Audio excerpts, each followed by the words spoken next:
Picture this. You're a battle-hardened Roman soldier, standing on the deck of a massive warship. You've marched through blood and smoke. You've crushed rebellions, burned villages, toppled kings. You've seen men beg, you've seen empires fall. But today you look up at the enemy walls and you see something hanging over the edge. A single rope. Just a rope, swaying slightly in the wind. And the moment you see it, your stomach drops. Your hands go numb. Your shield feels like it weighs 1,000 pounds. You don't even think. You just react. You drop it. You scream. You stumble backwards. You turn and you trample your own brothers trying to get away. The man beside you does the same. Then another. Then another. Within seconds, the entire legion collapses into panic. Not because of arrows, not because of fire, not because of some terrifying army charging down from the walls, because you're at the siege of Syracuse, and you know what that rope means. It's not an accident. It's a warning. It means he has seen you. It means the invisible hand of a mad genius is about to reach out and pluck your ship from the sea, like a child snatching a toy from a bathtub, and snap it like a twig. This is one of the only times in history an entire army was psychologically broken, not by a god, but by a mathematician. And before we dive into these forgotten stories of survival and suffering, if you enjoy uncovering the hidden truths of history, consider hitting that like button and subscribing for more content like this. And comment below. Let me know where you're listening from. It still blows my mind that we're exploring ancient stories together across the world, connected through time by curiosity. Now, let's go back. The year is 213 BC. Rome is desperate. Hannibal is ripping through Italy like a plague. Roman armies are being slaughtered. The Republic is bleeding, starving, cracking at the seams. They don't need a small win. They need something that turns the tide. Something that gives them control, food, power. So they look towards Sicily, because Sicily isn't just an island. It's a fortress sitting in the center of the Mediterranean. Whoever controls Sicily controls the trade routes, the fleets, and the grain that keeps civilizations alive. If Rome takes Sicily, they survive. If they don't, they starve. And the greatest prize on that island is Syracuse. So the Senate unleashes their ultimate weapon, Marcus Claudius Marcellus. They call him the Sword of Rome. And he doesn't come alone. He arrives with a massive fleet and thousands of the finest killers on Earth. Marcellus is arrogant. He steps onto Sicilian soil, looks at the walls of Syracuse, and laughs. He tells his engineers, "We will take this city in 5 days." To him, Syracuse is just stone and mortar, a physics problem that brute force can solve. Walls can be climbed, gates can be smashed, a city can be broken. But Marcellus has no idea what he's walking into, because he isn't fighting a general. He's fighting a 70-year-old recluse named Archimedes. This old man doesn't care about glory. He doesn't care about empire. He doesn't care about politics. He cares about geometry. And for the first time in history, pure intellect is about to go to war against the most powerful superpower on Earth. What happens next isn't just a battle. It's a cruel, calculated experiment. Marcellus brings swords and shields. Archimedes brings levers and mirrors. And before this siege is over, the most feared general in Rome will be left staring at the sea, stunned, broken, wondering how a single old man turned his invincible fleet into driftwood. But to understand just how insane this story is, we need to look at the bigger picture. Because Sicily has always been the throat of the Mediterranean.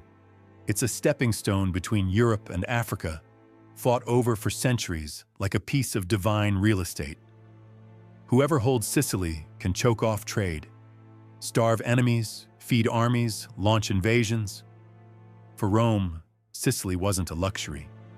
It was a lifeline, and the jewel of that lifeline was Syracuse. For 50 years, Syracuse had been stable, wealthy, and flourishing. A paradise of Greek culture, art, and science, while the rest of the world burned. That stability came from one man, King Hero II. Hero was a rare kind of ruler, pragmatic, long-lived, and just smart enough to bet on the right horse. During the First Punic War, he looked at Rome rising and Carthage looming, and he chose Rome. It was a brilliant gamble. Under Roman protection, Syracuse thrived, and during this golden age, Hiero gave his eccentric cousin, Archimedes, freedom to explore the limits of mathematics. The old king focused on politics, the genius focused on the universe. But in the ancient world, stability is often just the quiet before catastrophe. In 215 BC, Hiero dies at 90 years old, and he leaves the kingdom not to a seasoned statesman, but to his 15-year-old grandson, Hieronymus. And if history teaches us anything, it's that absolute power and teenage hormones are a radioactive combination. Hieronymus was everything his grandfather wasn't: vain, easily manipulated, reckless, dangerous, and he took the throne at the worst possible moment. Across the sea, Hannibal had just massacred Rome at Cannae, a slaughter so total the Republic looked like it was about to collapse.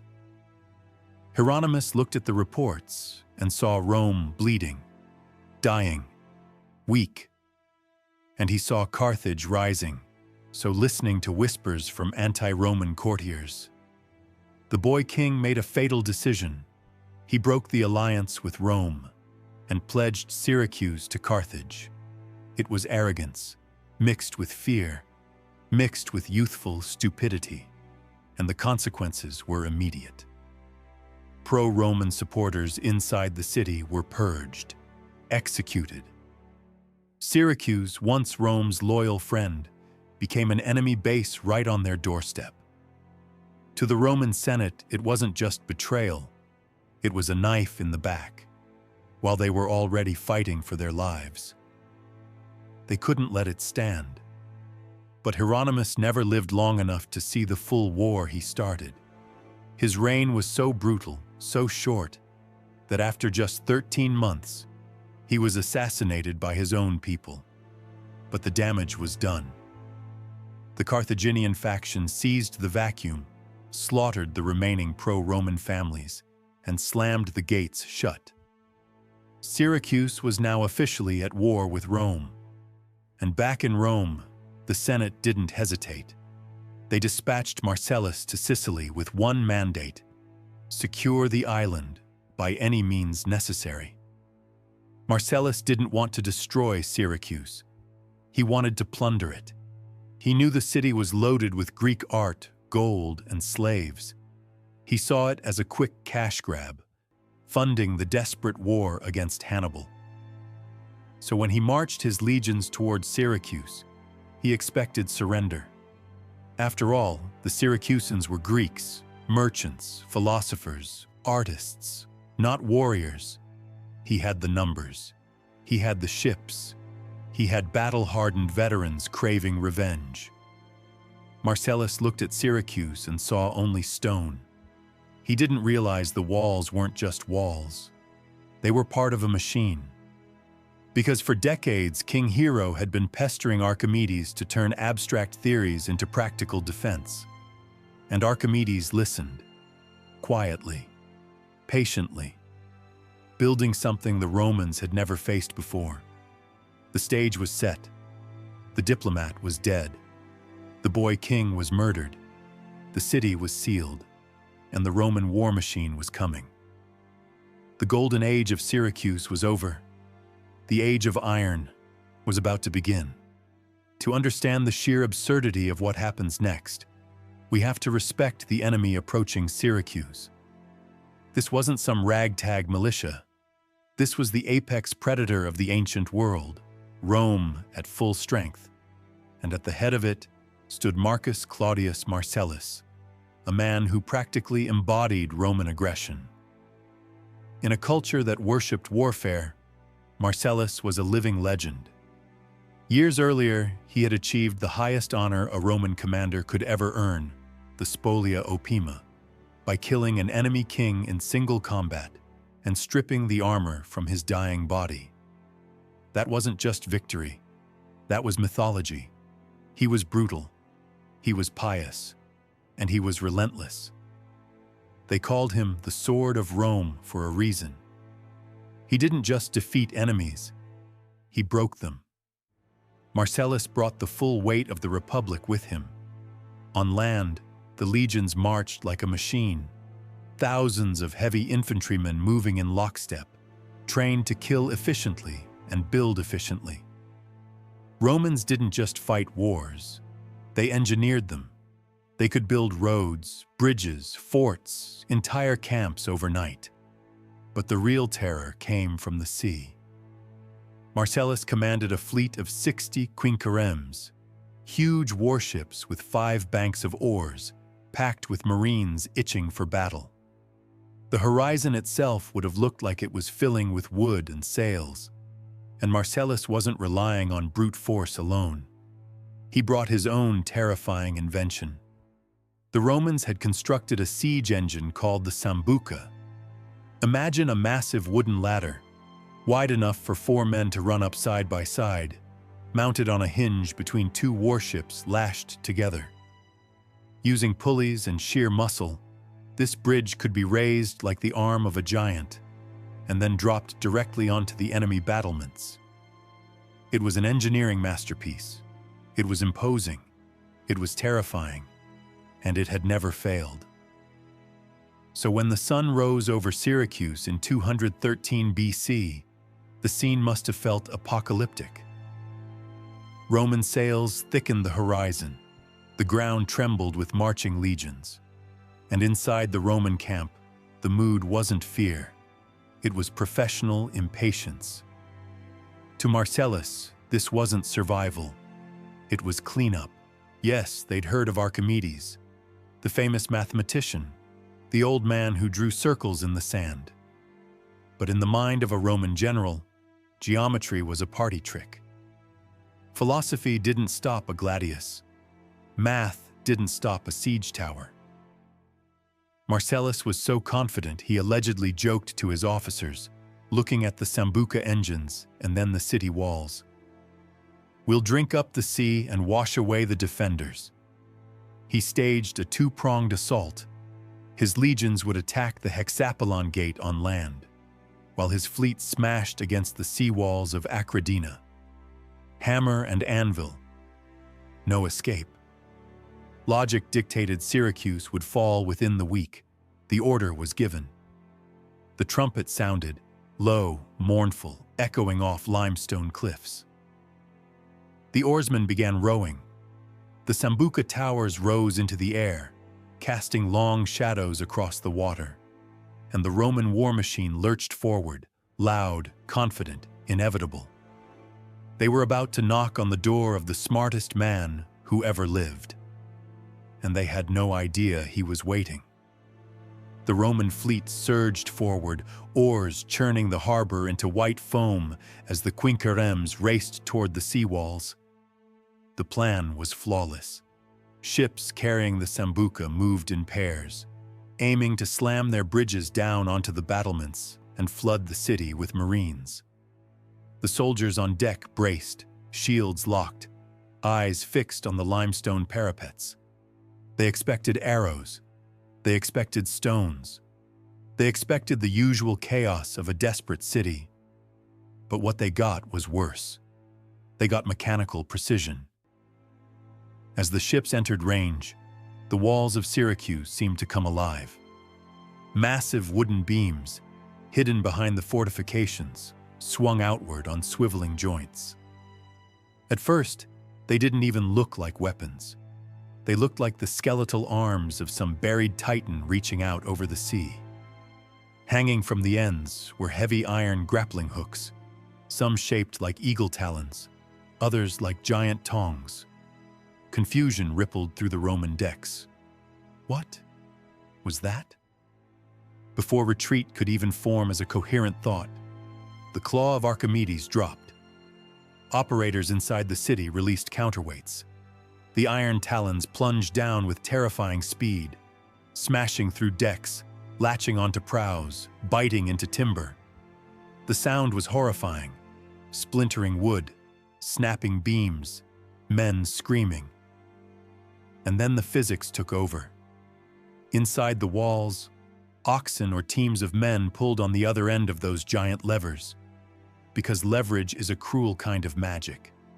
A small force applied over a long distance can lift the impossible. And Archimedes had turned an entire city wall into the fulcrum of death. Slowly, impossibly, the Roman ships began to rise. Men slid helplessly down tilting deck planks into the sea. The prows of the kinkarems were hoisted straight upward, lifting the front half of the vessel out of the water. Ships stood almost vertical, dangling like caught fish. Water drained from their hulls, and the terror on the faces of the Marines was absolute. They weren't fighting soldiers anymore. They were fighting gravity. Then came the drop. The operators released the slip knots.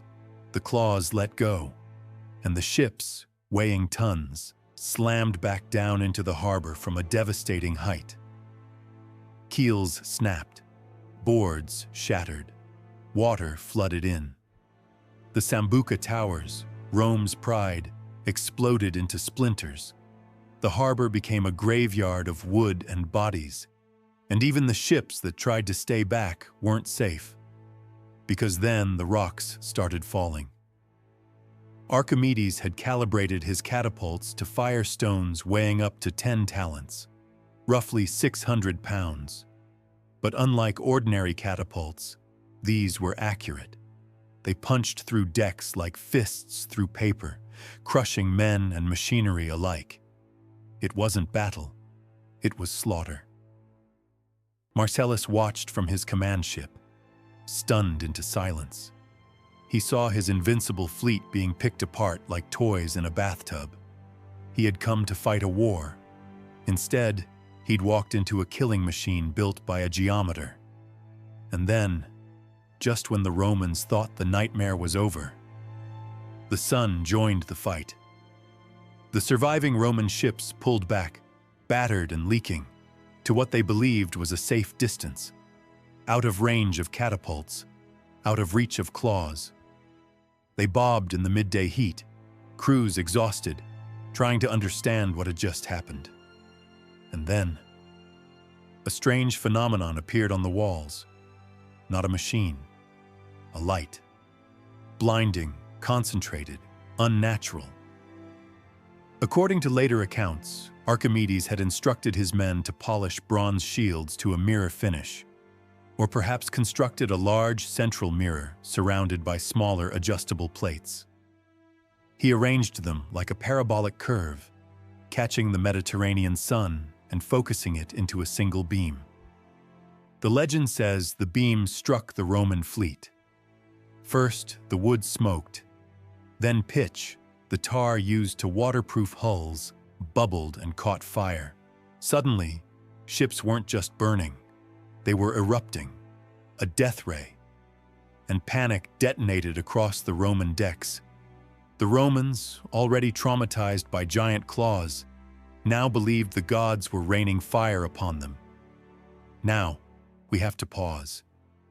Historians have argued for centuries whether the burning mirrors were real or exaggerated. Modern experiments, from mythbusters to university teams, have tried to recreate it, with mixed results. Physics says it's possible, but incredibly difficult. The focal point would need to stay steady and ships move. But even if Archimedes didn't literally vaporize ships, Imagine hundreds of polished bronze surfaces reflecting sunlight directly into Roman eyes. Blinding oarsmen, blinding archers, making it impossible to aim, steer, or even see. And if you're a superstitious Roman sailor in 213 BC, seeing that unearthly glare, and then even a small fire on deck, you don't calculate the focal length. You assume sorcery, death ray, or mass distraction. Either way, the result was the same. The Romans were paralyzed. They couldn't approach the walls without being crushed. They couldn't stay back without being blinded or bombarded. Marcellus, the sword of Rome, was checkmated. He stared at his burning ships and terrified men and realized a frontal assault was suicide. So he gave the only order he could: retreat. And for the first time, the Roman war machine backed away, without a single Syracusan soldier stepping outside the gates. But Marcellus wasn't beaten. He was bruised. He turned to land.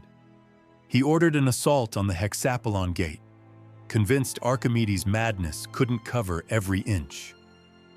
He understood ancient artillery had blind spots. Stay far away and you're in danger. Rush close enough, fast enough, and you're safe beneath the arc. So under darkness, Roman infantry charged toward the walls, expecting safety at the base. But Archimedes had anticipated that too, because he didn't just build big catapults. He redesigned the concept of ballistics. High towers held massive catapults for long-range destruction. Closer in were smaller engines, adjusted for shorter trajectories. And when the Romans reached the foot of the wall, the place that should have been safest, they found hell. Archimedes had pierced the walls with hundreds of tiny holes, no bigger than a man's hand. From those loopholes, archers and scorpions, small rapid-fire ballistae, shot point-blank without exposing themselves. Bolts and arrows seemed to materialize from the stone itself. There was no blind spot, no cover. Every inch of ground from the horizon to the gate was a kill zone. The Roman army, masters of siege warfare, was reduced to stumbling back in confusion, terrified of a wall that seemed to have eyes. Marcellus watched them retreat again, and finally, he broke. Not in rage, in laughter.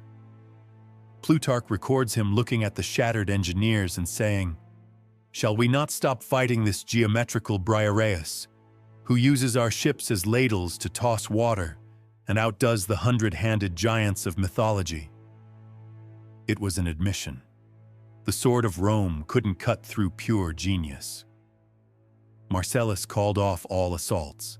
He realized he could not take Syracuse by force, so he chose the only remaining weapon: patience. He would starve them out. The active war ended. The blockade began. But for Archimedes, the real danger was just starting, because boredom and complacency were about to become deadlier than any Roman blade. The siege stopped being a war. It became a staring contest. For 2 agonizing years, the Roman army sat outside the walls of Syracuse, slowly rotting under the Sicilian sun. The early glory of the assault, the shouting, the marching, the thunder of warships, faded into something uglier. Camp life. Malaria bred in nearby marshes, supplies tightened, discipline frayed. The men complained, morale sank. The Romans weren't dying in heroic battles. They were dying in mud, sweat, fever, and boredom. Inside Syracuse, the people were surviving, but trapped.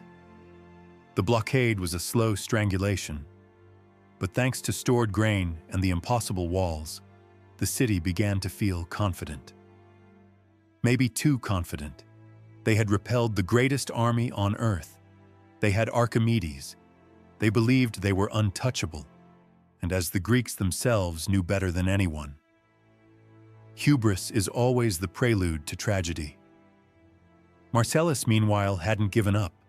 He had simply changed tactics.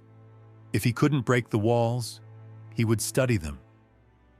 Every day, Roman patrols circled Syracuse like wolves, searching for cracks, loose stones, weak gates, a sleepy guard. They weren't looking for a fight. They were looking for an exploit.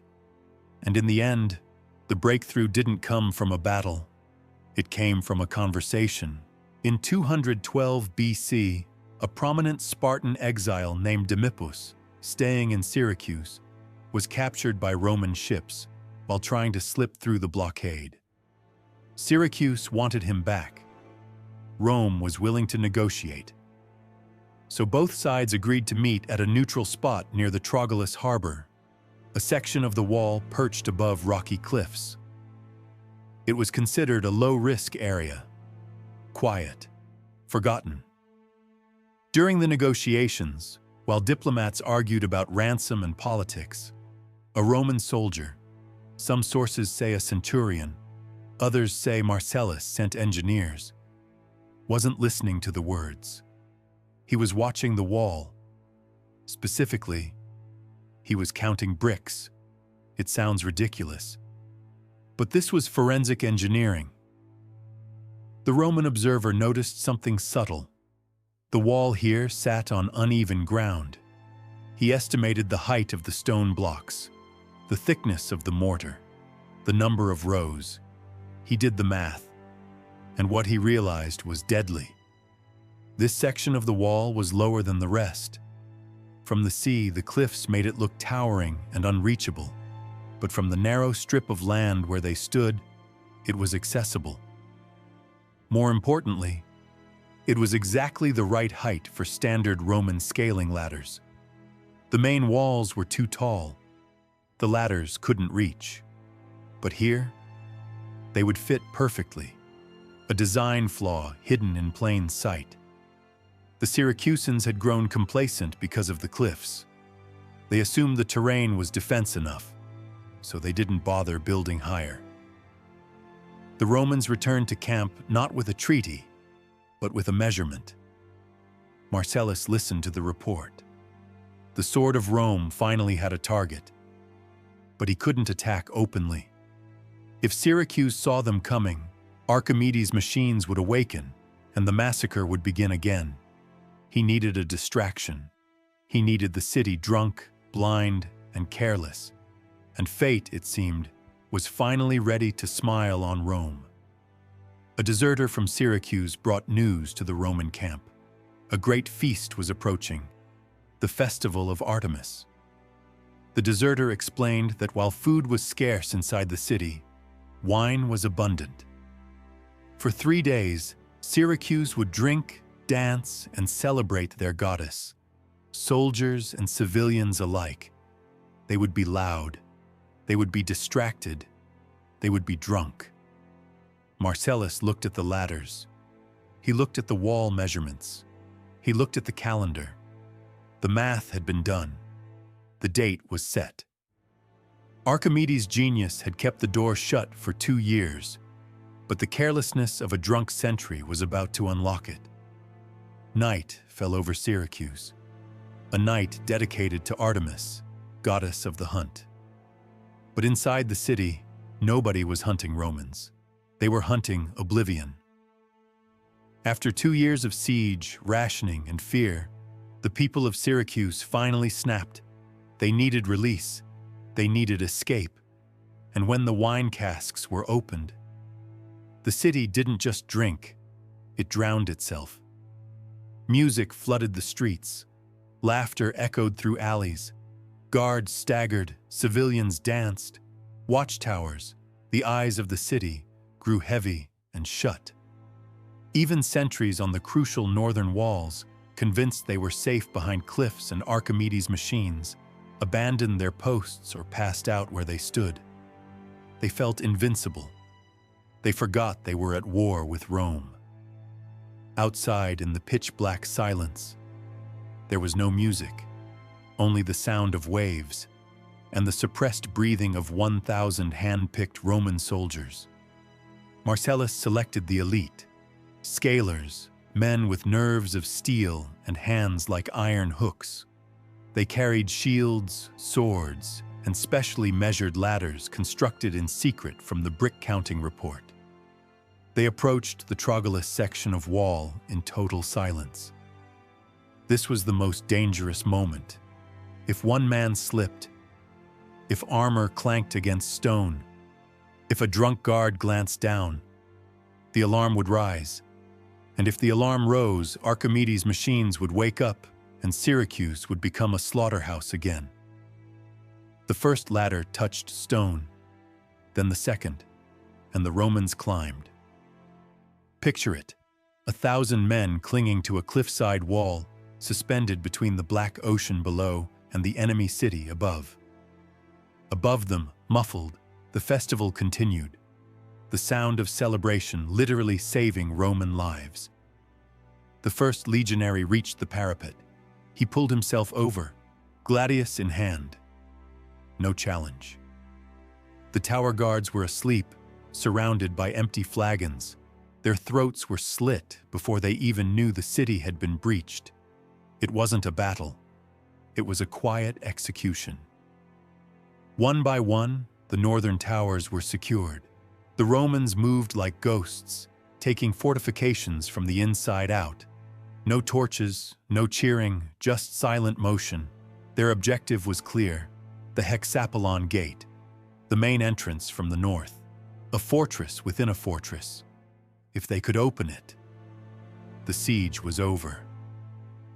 As dawn began to rise, painting the sky in violent violet, Syracuse woke up, hungover, confused.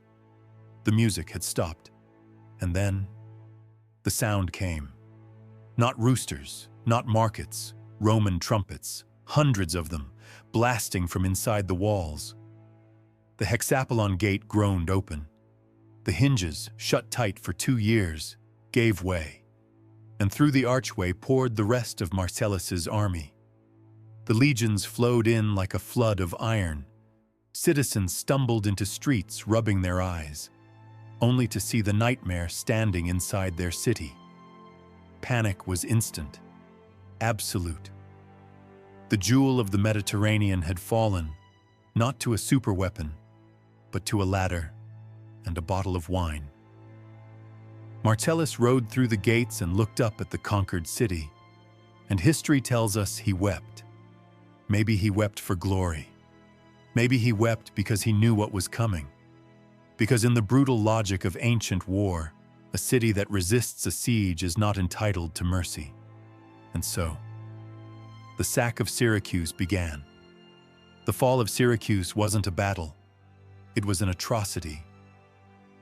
2 years of frustration, humiliation, sickness, and rage poured out of Roman soldiers like poison. They plundered everything: gold, statues, furniture, slaves. Temples were stripped, homes were violated. Smoke rose into the sky, and the streets filled with screams. But in the middle of this apocalypse, one man remained detached from reality. In a quiet garden, far from the main chaos, Archimedes sat. He was 75 years old, and while his city collapsed around him, he traced shapes in sand. He was bent over a box, drawing a complex geometrical diagram, maybe calculating the volume of a sphere, maybe refining a theorem that wouldn't be understood for another 1,000 years. To him, the Roman army wasn't real. Only the circle was real. Marcellus had given a strict order: do not harm Archimedes. He wanted the genius alive. He respected his mind, even if it had humiliated him.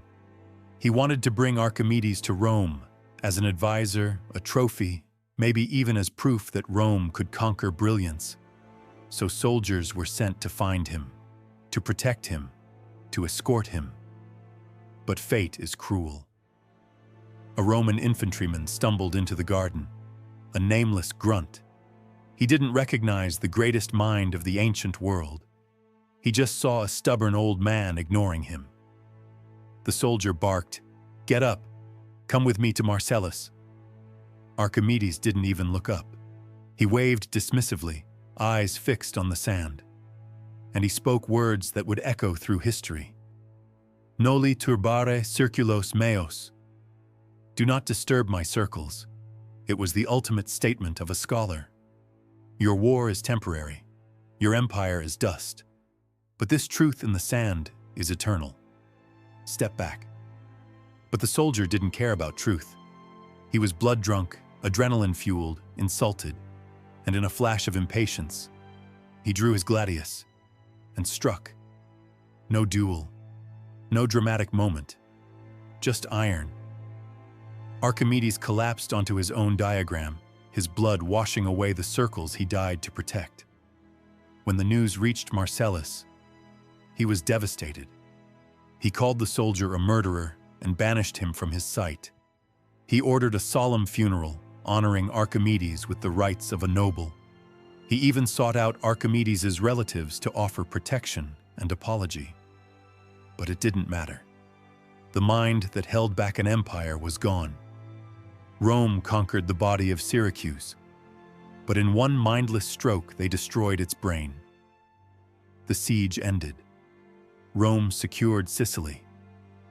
Eventually, Rome would crush Carthage, dominate the Mediterranean, and conquer the known world.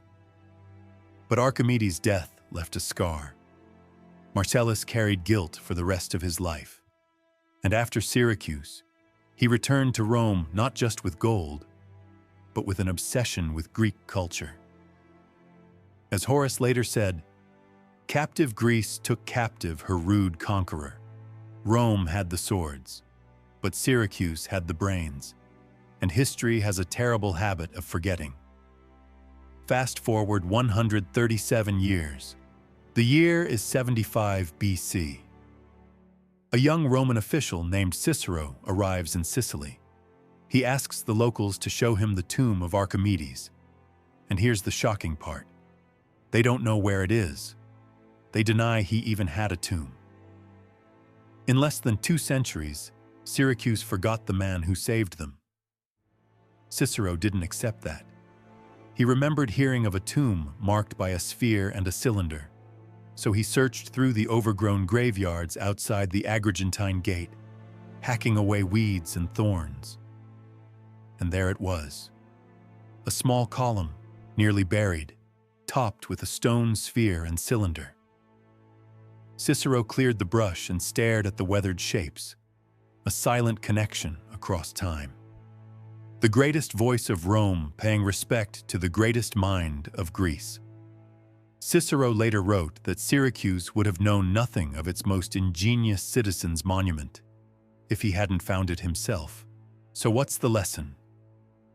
When we look back at the siege of Syracuse, it's easy to focus on the gadgets, the claw, the catapults, the mirrors, the ancient superweapons. But the real weapon wasn't the claw. It was the mind that imagined the claw.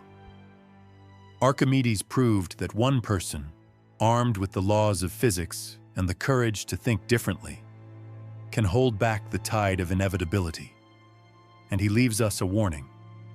When that soldier killed Archimedes, he didn't just kill a man.